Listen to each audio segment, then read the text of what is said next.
স্বাগত সংবাদে আপনাদের সঙ্গে থাকছি আমি নাদিরা জাহান। গোল্ডেন রাইস জিনগত রূপান্তর বা জেনেটিক্যালি মডিফাইড নতুন জাতের ধান বাংলাদেশে এর অনুমোদন ও চাষ নিয়ে দেখা দিয়েছে বিতর্ক। পরিবেশবিদরা বলছেন গোল্ডেন রাইসে স্বাস্থ্য ঝুঁকি রয়েছে, যা কৃষকের অধিকার ক্ষুণ্ণ করবে। তবে বাংলাদেশ ধান গবেষণা ইনস্টিটিউট বলছে এসব অভিযোগের ভিত্তি নেই।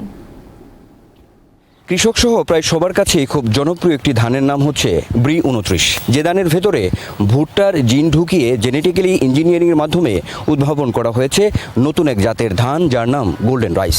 এখন এই গোল্ডেন রাইস বাংলাদেশে অনুমোদন তথা চাষ নিয়ে দেখা দিয়েছে বিতর্ক। কিন্তু কেন? জিনগতভাবে রূপান্তর, ভিটামিন এ এবং বিটা ক্যারোটিন সমৃদ্ধ গোল্ডেন রাইস ধানের চাল হবে সোনালী বর্ণের। এর অনুমোদন নিয়ে বিরোধিতা করছেন কৃষি ও পরিবেশবাদীরা। ধান এক ধরনের উদ্ভিদ আর ভুট্টা আরেক ধরনের উদ্ভিদ, দুইটার জিন যখন যাচ্ছে, শুধু কি সে বিটা ক্যারোটিন দিয়েই ক্ষান্ত হয়ে বসে থাকবে, আর কি কোনো পরিবর্তন করবে না? এবং এরকম হলে যেটা দেখা গেছে, মানে প্রাণী গবেষণা হলো যে ইমিউনিটি সিস্টেমের উপর বড় ধরনের একটা এফেক্ট হয়, এমনকি বার্থ ডিফেক্ট হয়। অসংখ্য জাতের ধানের এই দেশে গোল্ডেন রাইস অনুমোদনের সময় এখনো আসেনি বলে মনে করেন কেউ কেউ। ধান উৎপাদনে যদি স্বয়ংসম্পূর্ণ হই আমরা, তাহলে এখন প্রোডাকশনের দিক দিয়ে গোল্ডেন রাইসের কোনো প্রয়োজন এখানে নাই। টিল নাও এটা কিন্তু ফার্মার্স লেভেলে এখনও পৃথিবীর কোনো দেশেই যেতে পারে নাই। ফিলিপিন্সে চেষ্টা করেছিল, সেটা এখন বন্ধ হয়ে গেছে। সো এই অবস্থায় আমাদের চিন্তা করতে হবে যে আদৌ আমাদের প্রয়োজন আছে কিনা এখন গোল্ডেন রাইসের, এবং থাকলেও সেটা কোন স্পেক্টসে আমরা নিব। তবে বাংলাদেশ ধান গবেষণা ইনস্টিটিউট এর দাবি, দীর্ঘদিনের গবেষণার ফলে গোল্ডেন রাইস এর পরিবেশগত ও স্বাস্থ্য ঝুঁকির কোনো প্রমাণ মেলেনি। এটার মধ্যে কোনো স্বাস্থ্য ঝুঁকি থাকার মতো কোনো উপাদান নেই যেটা ক্ষতিকর প্রভাব ফেলতে পারে বা কিংবা পরিবেশের উপর প্রভাব ফেলতে পারে। এটা কোম্পানির সাথে যাওয়ার কোনো সুযোগ নাই। এটা কৃষক, এটার জন্য যারা এটা গবেষণার সাথে জড়িত তারা এটার জন্য কোনো স্বত্বাধিকার চার্জও কিন্তু তারা বলে নাই। বাংলাদেশের পরিপ্রেক্ষিতে গোল্ডেন রাইসের অনুমোদনকে ইতিবাচকভাবেই দেখছেন কৃষি অর্থনীতিবিদরা। আজকে যারা জেনেটিক্যালি মডিফাইড অর্গান নিয়ে প্রশ্ন তুলছেন, তারা কিন্তু হাইব্রিড রাইস নিয়েও প্রশ্ন উত্থাপন করেছিলেন, এবং তার আগে তারা উচ্চ ফলনশীল জাত নিয়েও প্রশ্ন উত্থাপন করেছিলেন, কিন্তু তাদের সেই প্রশ্ন ধোপে টেকে নাই। মাঠ পর্যায়ে গোল্ডেন রাইস ধানের চাষাবাদে পুরোপুরি প্রস্তুতি সম্পন্ন হয়েছে বলে জানিয়েছে বাংলাদেশ ধান গবেষণা ইনস্টিটিউট। গোলা ভরা ধান, পুকুর ভরা মাছ অথবা ধান নদী খাল, এসবই আবহমান বাংলার চিরায়ত ঐতিহ্য, যার সঙ্গে জড়িত আমাদের খাদ্যাভ্যাস এবং পুষ্টি। সেজন্যই গোল্ডেন রাইস অথবা অন্য যে কোনো ধানই হোক না কেন, গুরুত্বপূর্ণ এই খাদ্যের বিষয়ে অত্যন্ত সতর্কতার সঙ্গে সিদ্ধান্ত নেওয়ার তাগিদ সবার। আনোয়ার হোসেন, দীপ্ত সংবাদ, ঢাকা। জামালপুরে ধান কাটার শ্রমিকের সংকট দেখা দিয়েছে। বেশি মজুরি দিয়েও শ্রমিক পাওয়া যাচ্ছে না, এতে সময় মতো ধান কাটাতে পারছেন না চাষিরা। বড় জমিতে দক্ষিণা বাতাসে দোলা খাচ্ছে সোনালী ধান, চলছে ধান কাটা ও মাড়াই উৎসব। এই আনন্দের মাঝেও শ্রমিক সংকট দেখা দেয় সময় মতো ধান কাটা যাচ্ছে না। এক মণ ধানের দামেও মিলছে না একজন শ্রমিক। এবার কামলা মেলা, সারের দাম বেশি, বিষের দাম বেশি, আমাদের পোস্ট আছে না, আমাদের বাজার বাড়াই দিলাম। ধানের দাম হইলো 800 থেকে 850, আর কামলার বেতন হইলো 800 থেকে 1000, 1100, 1200। জেলায় বড় জমিতে প্রতি বিঘা ধান কাটা ও মাড়াইয়ের জন্য শ্রমিকদের দিতে হচ্ছে 4500 টাকা। বাজারেও ধানের ন্যায্য দাম পাচ্ছেন না কৃষক। যে পরিমাণ ওদের চড়া রোদ, এর মধ্যে কাজ করি, যেমন 700-800 টাকা আঙ্গুর পোষায় না। ধানের সাথে মনে করেন ধানের আবাদের মধ্যে যে সার বিষের সমস্ত কামলার দাম বেশি, কারেন্ট বিল, বিদ্যুতের দাম বেশি, মেশিন ভাড়া বেশি লাগতেছে। স্থানীয় কৃষি কর্মকর্তারা বলছেন, কৃষকদের ব্যয় কমানোর জন্য নিয়মিত কাজ করে যাচ্ছেন তারা। উৎপাদন খরচ কমানোর জন্য কৃষকদেরকে সমন্বয়ে আবাদ করার চেষ্টা করেছি, যেন তারা কম্বাইন হারভেস্টার দিয়ে ফসলটি কর্তন করতে পারে, যেন তাদের অন্তত উৎপাদন খরচটা অনেকাংশে কমাতে পারে। সরকারিভাবে ধান ক্রয় শুরু হলে ন্যায্য দাম পাওয়ার সম্ভাবনা রয়েছে বলে মনে করেন এই কর্মকর্তা।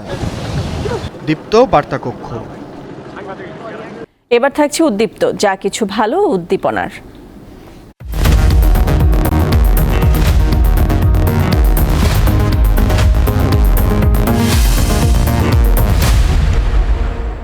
গাজীপুরের শ্রীপুরে এক কৃষক তার ধান খেতে নিপুণ কৌশলে ফুটিয়ে তুলেছেন ভালোবাসার প্রতীক।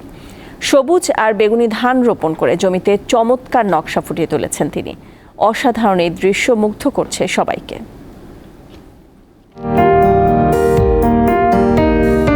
গাজীপুরের শ্রীপুর উপজেলার বেকাহারা গ্রামে কৃষক এনামুল হকের ধান ক্ষেত, চারপাশে সবুজের সমারোহ, বোরো ধানে ভরে গেছে মাঠ। ক্ষেতের মাঝখানে সবুজ আর বেগুনি ধান লাগিয়ে মানবদেহের হৃৎপিণ্ডের প্রতীকী চিহ্ন ফুটিয়ে তুলেছেন এনামুল।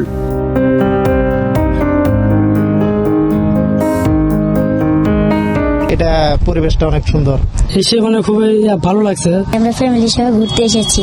প্রতি বছর নিজের ক্ষেতে ভিন্ন কিছু করেন এনামুল। মানুষকে আনন্দ দিতে ভালো লাগে তার।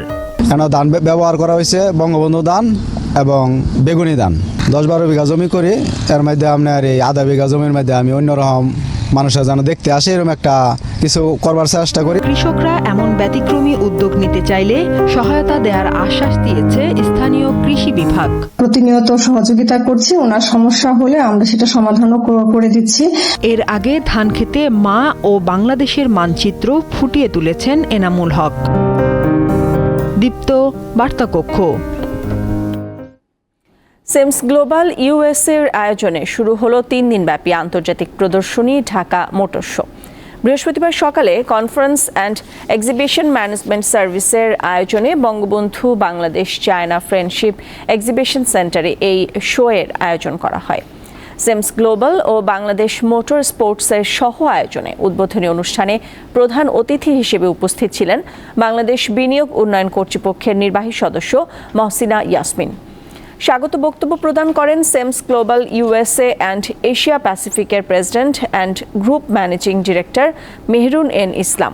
প্রদর্শনীতে থাকছে আন্তর্জাতিক বিভিন্ন স্বনামধন্য ব্র্যান্ডের গাড়ি ও বাইক।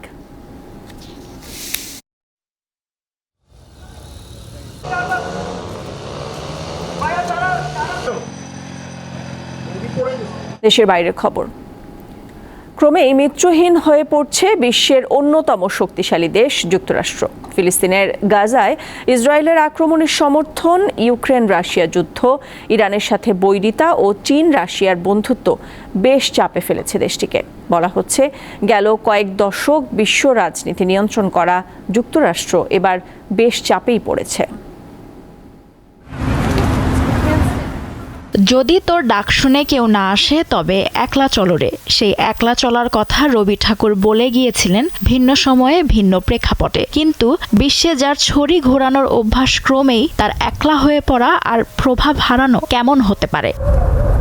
বলছিলাম পরাশক্তি হিসেবে পরিচিত যুক্তরাষ্ট্রের কথা। নানা ইস্যুতে দেশটি এখন ক্রমেই কোণঠাসা হয়ে পড়ছে। মিত্র হিসেবে পরিচিত যেসব দেশ ছিল এবার হারাচ্ছে তাদের একচেটিয়া সমর্থন। দক্ষিণ এশিয়ার মধ্যে পরাশক্তি ভারতের সঙ্গে সম্পর্কটা মোটেও ভালো যাচ্ছে না যুক্তরাষ্ট্রের। সম্প্রতি ইরানের চাবাহার সমুদ্র বন্দর পরিচালনায় দেশটির সঙ্গে 10 বছর মেয়াদী একটি চুক্তি করেছে ভারত। চুক্তি হওয়ার কয়েক ঘন্টার মাথায় যুক্তরাষ্ট্র এ নিয়ে ভারতের ওপর নিষেধাজ্ঞার হুঁশিয়ারি দেয়, কিন্তু ভারত এগোয় নিজ পথেই। এছাড়া কেজরিওয়াল ইস্যুতেও দুই দেশের সম্পর্কের ভাটা প্রমাণ করে। যুক্তরাষ্ট্রের অবস্থা সবচেয়ে খারাপ ইসরায়েল ইস্যুতে। দেশটিকে পাশ কাটিয়ে রাফায় হামলা বন্ধ করতে ইসরায়েলকে চিঠি দিয়েছে Canada, Germany, France, Italy, Japan, যুক্তরাজ্য ও অস্ট্রেলিয়ার মতো দেশ। জাতিসংঘের নিরাপত্তা পরিষদে গাজায় যুদ্ধবিরতির বিরোধিতা করা যুক্তরাষ্ট্র পাশে পায়নি কাউকে।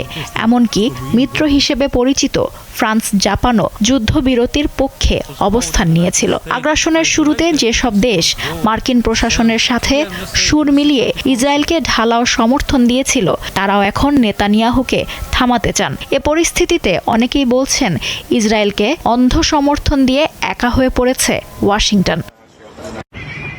মাত্র কিছুদিন আগেও কল্পনা করা যেত না যে দীর্ঘদিনের কৌশলগত মিত্রদেশ সৌদি আরব যুক্তরাষ্ট্র থেকে মুখ ফিরিয়ে চীন ও রাশিয়ার নেতৃত্বে গড়ে ওঠা অর্থনৈতিক ও নিরাপত্তা জোটে যোগ দেবে। সম্প্রতি সৌদি আরব সাংহাই কোঅপারেশন অর্গানাইজেশন বা এসসিওতে সংলাপ অংশীদার মর্যাদা লাভের জন্য একটি সমঝোতা স্মারক সই করেছে। চীন রাশিয়ার বাণিজ্যিক চুক্তির মধ্য দিয়েও এক নতুন যুগের সূচনা হচ্ছে। চীন রাশিয়ার এমন গভীর সম্পর্ক যুক্তরাষ্ট্রের জন্য যেন আরও হুমকি স্বরূপ। লুৎফা ফৌজিয়া, দীপ্ত, বার্তাকক্ষ।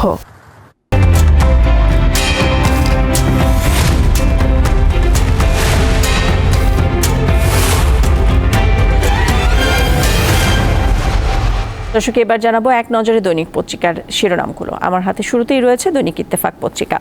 দৈনিক ইত্তেফাকে আজকে শিরোনাম করা হয়েছে ঝিনাইদহের এমপির যে খুনের বিষয়টি আছে সেই বিষয়ে, যে খুনের পরিকল্পনায় সাবেক 2 এমপি ও 2 বড় ব্যবসায়ী।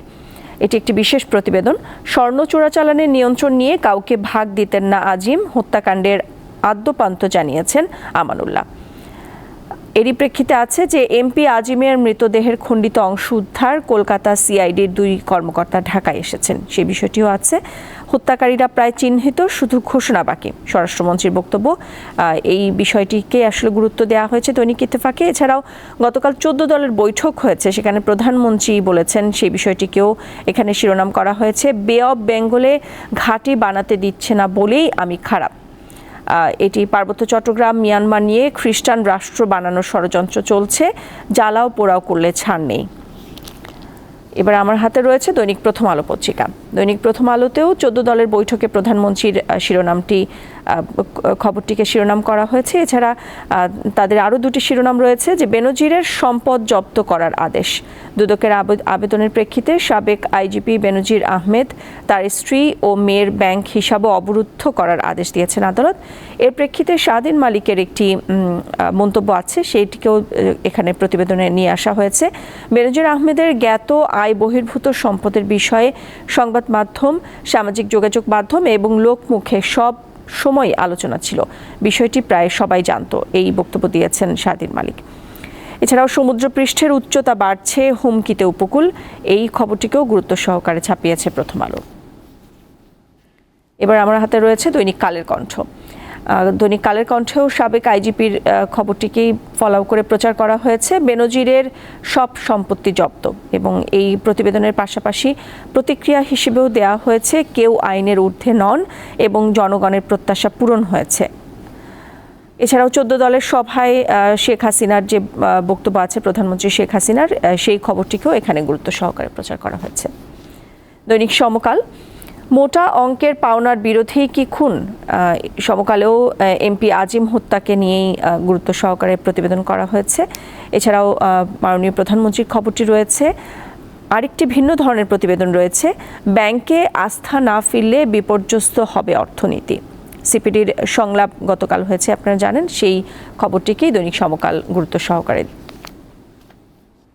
দৈনিক যুগান্তর পত্রিকা, দৈনিক যুগান্তরেও এমপি আজিম হত্যাকাণ্ডকে নিয়ে গুরুত্ব সহকারে ছাপা হয়েছে। পরিকল্পনা ঢাকার 2টি ফ্ল্যাটে, এই শিরোনামে তারা প্রতিবেদনটি করেছে।